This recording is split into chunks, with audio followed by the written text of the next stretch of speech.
Thank you, Richard, for the introduction, and thank you so much for having me here today in Berlin. So this is actually our 7th real estate report that we've done.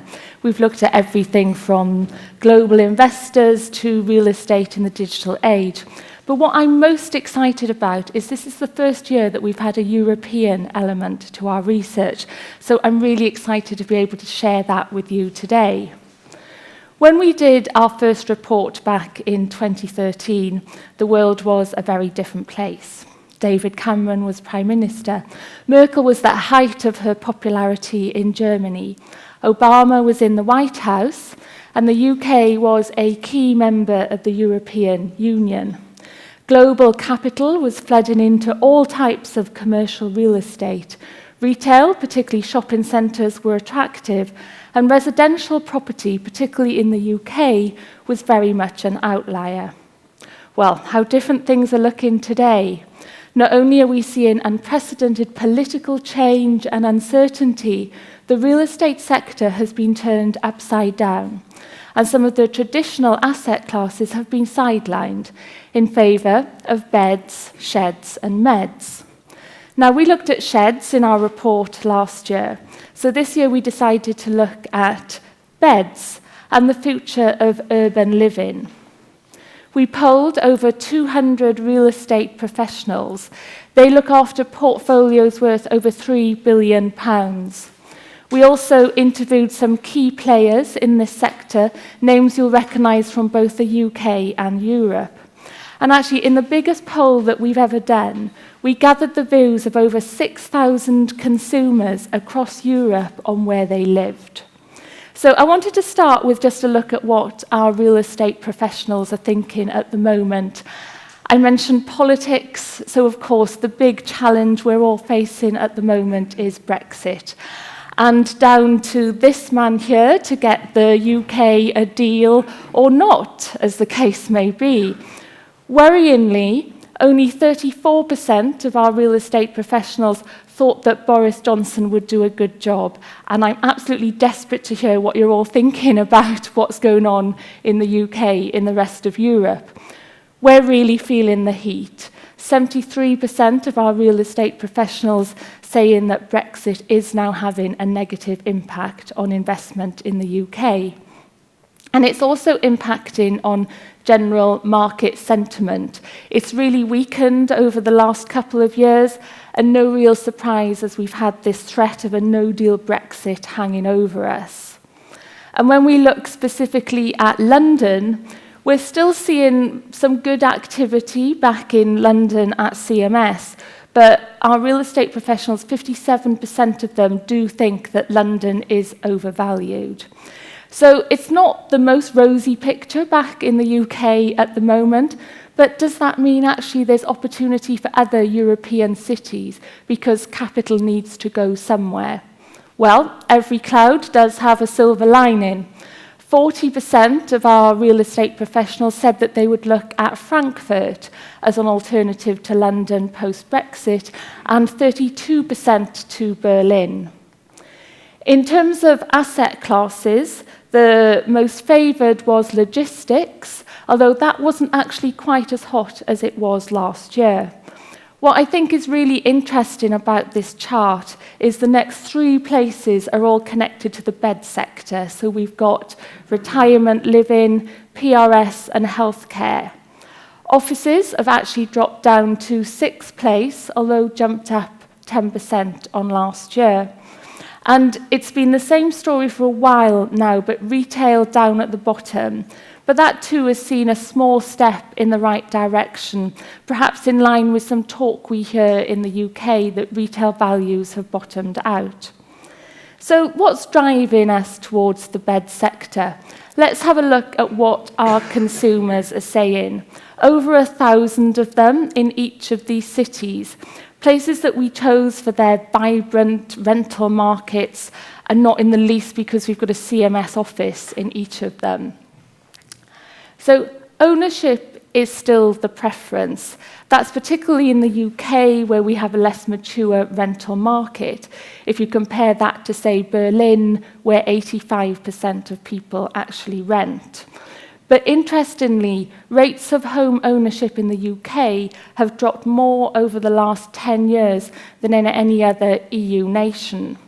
If we break it down by generation, you can see 72% of iGens don't think home ownership is important anymore, and indeed 56% of all of our consumers agreed with this. So I think times are changing and our home won't necessarily always be our castle. Of course, one of the big drivers of this is affordability. Quite shocking, but 67% of our consumers were either in debt or just about breaking even every month. So clearly, saving for a deposit really hard, regardless of where you are in Europe, because of the way that house prices are going up. If we think about Berlin, net migration into the city is 40 or 50,000 a year.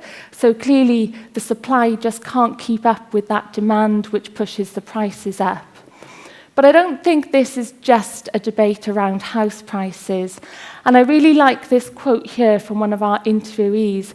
He talks about renting being the natural progression of the subscription society that we're all becoming so comfortable with these days. So why else do we rent?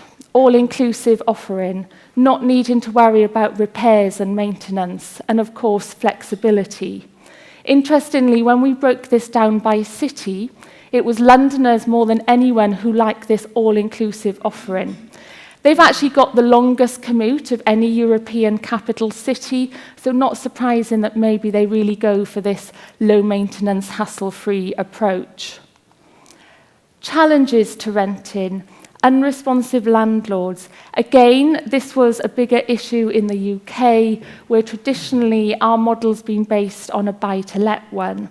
And that's where I think we'll really see institutional investors having an impact, because with build-to-rent comes more professional standards, more consistency, and the scale to invest in technology that can really change the tenant experience.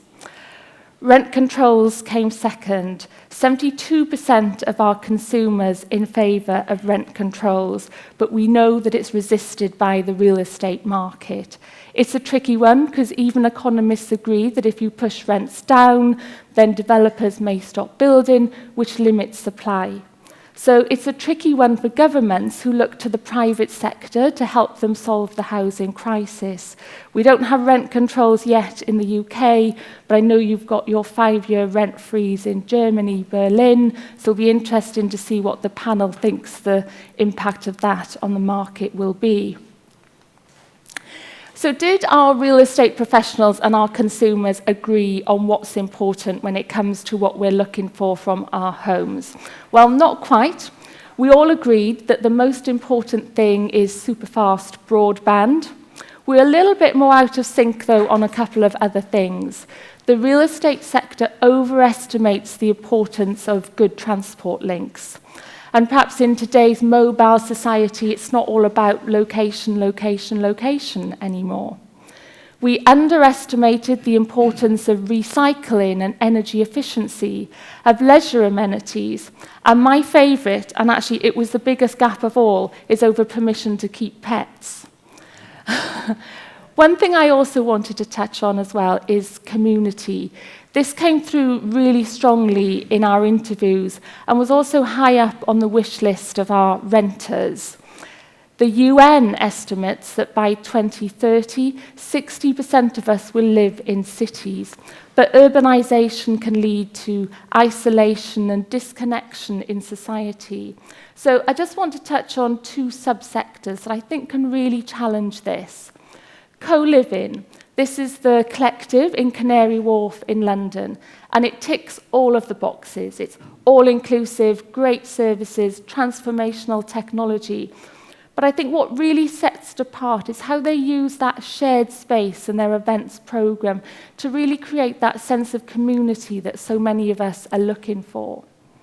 At the other extreme, we have retirement living. It's a little bit of an untapped market in Europe. Yet 61% of our renters said that they would be prepared, of our consumers said that they would be prepared to rent in retirement. So supply is low, yet demographics suggest that demand will continue to grow. So it was no surprise then that of all of the subsectors, it was retirement, or I think I should say later living, that was most hotly tipped by our real estate professionals. But I think the issue is finding the right product. This is the Audley Retirement Village in the UK, and they've created a sort of self-contained country club style product.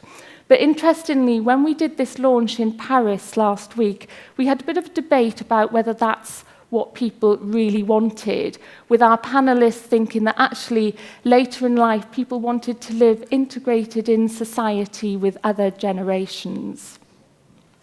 But just to sum up really, whichever aspect of the bed sector that you work in, I think the big drive is the secure and stable rental income. It's resilience to the economic cycle, because of course, wherever we are on this crazy journey, we do all need to have a roof over our heads. Thank you.